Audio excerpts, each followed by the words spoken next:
Zion classics TV news time. നമസ്കാരം, Zion classics ടിവിയിലേക്ക് സ്വാഗതം. നിയോഗം സമാധാനം. ഒക്ടോബർ മാസത്തിൽ അനുദിനം ജപമാല ചൊല്ലുവാൻ ആഹ്വാനവുമായി ലയോ പാപ്പ. ജപമാല പ്രാർത്ഥനയ്ക്ക് പ്രത്യേകമായി സമർപ്പിക്കപ്പെട്ടിരിക്കുന്ന ഒക്ടോബർ മാസത്തിൽ സമാധാനത്തിനായി ജപമാല പ്രാർത്ഥന നടത്താൻ ഏവരെയും ക്ഷണിച്ച് ലയോ 14 പാപ്പ. വിശുദ്ധ പത്രോസിന്റെ ബസിലിക്കയിൽ ദിവസവും വൈകുന്നേരം 7-ന് നടക്കുന്ന ഈ പ്രത്യേക ജപമാല യജ്ഞത്തിൽ പങ്കെടുക്കുവാൻ വത്തിക്കാനിൽ സേവനമനുഷ്ഠിക്കുന്ന ഏവരെയും പാപ്പ പ്രത്യേകമായി ക്ഷണിച്ചു.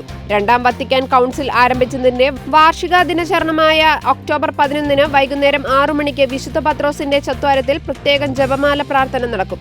ഇതിൽ വിശ്വാസികൾക്കും ക്ഷണമുണ്ട്. ഇന്നലെ സെപ്റ്റംബർ 24 ബുധനാഴ്ച വത്തിക്കാനിൽ അനുവദിച്ച പൊതുകൂടിക്കാഴ്ച സമ്മേളനത്തിന്റെ ആരംഭത്തിലാണ് ആഗോള സംഘർഷങ്ങളുടെയും യുദ്ധങ്ങളുടെയും കൂടി പശ്ചാത്തലത്തിലാണ് സമാധാനത്തിനായി പ്രത്യേകമായി പരിശുദ്ധ അമ്മയുടെ മധ്യസ്ഥവും തേടാൻ പാപ്പ ഏവരെയും ക്ഷണിച്ചത്. ഒക്ടോബർ മാസത്തിൽ സമാധാനത്തിനായി വ്യക്തിപരമായും കുടുംബങ്ങളിലും അനുദിനം ജപമാല പ്രാർത്ഥന നടത്തണമെന്നും പാപ്പ പറഞ്ഞു.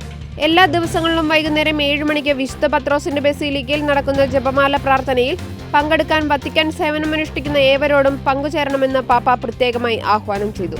1962 ഒക്ടോബർ 11-ന് ആരംഭിച്ച 2ാം വത്തിക്കാൻ കൗൺസിലിന്റെ 63ാമത് വാർഷിക ദിനമാണ് ഈ വർഷം ഒക്ടോബർ 11-ന് ആചരിക്കുന്നത്. ഈ പശ്ചാത്തലത്തിൽ ഒക്ടോബർ 11, 12 തീയതികളിലാണ് മരിയൻ ആത്മീയതയുടെ ജൂബിലി നടക്കുന്നത്. അന്നേ ദിവസം വൈകുന്നേരം 6 മണിക്ക് വിശുദ്ധ പത്രോസിന്റെ ബസിലിക്കയിലേക്ക് മുന്നിലെ ചൊത്താരത്തിൽ നടക്കാൻ പോകുന്ന ജപമാല പ്രാർത്ഥനയിൽ നമുക്കൊരുമിച്ച് പങ്കെടുക്കാമെന്നും ലയോ പാപ്പ പറഞ്ഞു. കൂടുതൽ ക്രിസ്തീയ വാർത്തകൾക്കായി ഈ ചാനൽ മറക്കാതെ സബ്സ്ക്രൈബ് ചെയ്യുക.